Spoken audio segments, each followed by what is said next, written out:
Le dimanche de la catéchèse, c'est un jour qui commence l'année catéchétique là, pour les jeunes qui s'inscrivent au sacrement. Le thème de cette année, c'est « Les portes s'ouvrent, écoutons ».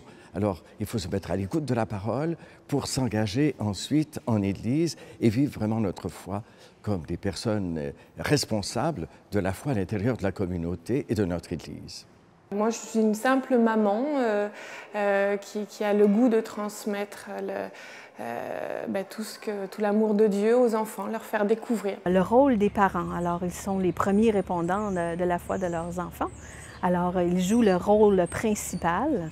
Alors, si on voit que les parents sont impliqués auprès de leurs enfants, le rôle de la catéchète est encore plus simplifié.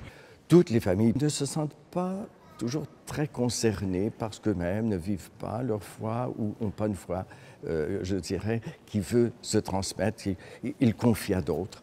Alors, on essaie de compenser, mais la famille est indispensable, à mon avis, pour l'éveil, l'évolution et la prise en charge de la foi. Est-ce qu'on est à l'école? Non. Ah non, ok. C'est pas la même chose. Ouais. Ils sont ici pour découvrir, pour vivre une belle année ensemble, dans une équipe. Et que moi, je ne suis pas leur professeur, ils ne sont pas à l'école, mais que j'ai le goût de leur faire connaître Jésus, son histoire. Le pasteur doit avoir le leadership dans sa communauté chrétienne.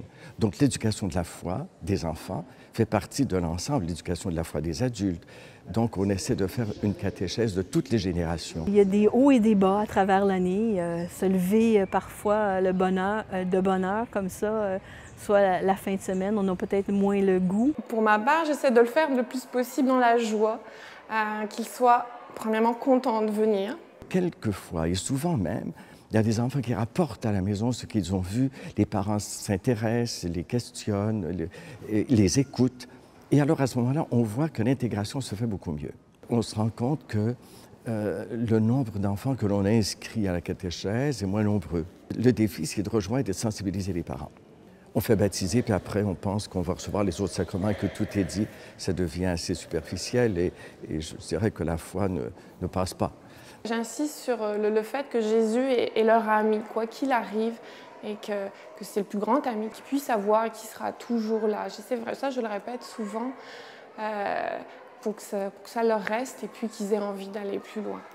Notre espoir, c'est de remettre ça vraiment dans les mains du Seigneur, de dire, bon, j'ai fait mon petit bout de chemin, c'est à toi à voir à voir dans cet enfant-là la suite qu'il prendra. Si nos communautés chrétiennes deviennent de plus en plus sensibles à cette responsabilité qu'elle a, elle, de créer ce milieu fervent où la bonne nouvelle, mais où la prière, où la rencontre avec le Seigneur est manifeste et apporte une joie, alors à ce moment-là, eh bien, je pense que ça va lever et que ce que nous sémons, ce qu'on essaie de semer, portera beaucoup de fruits. Et je vous remercie infiniment au nom de la communauté de cet engagement que vous prenez à transmettre aux jeunes la foi, c'est-à-dire à leur partager la foi, à l'éveiller, à la faire grandir, puis à leur donner cette joie en leur faisant découvrir que le bonheur passe par la communauté et donc par la parole de Dieu. Merci.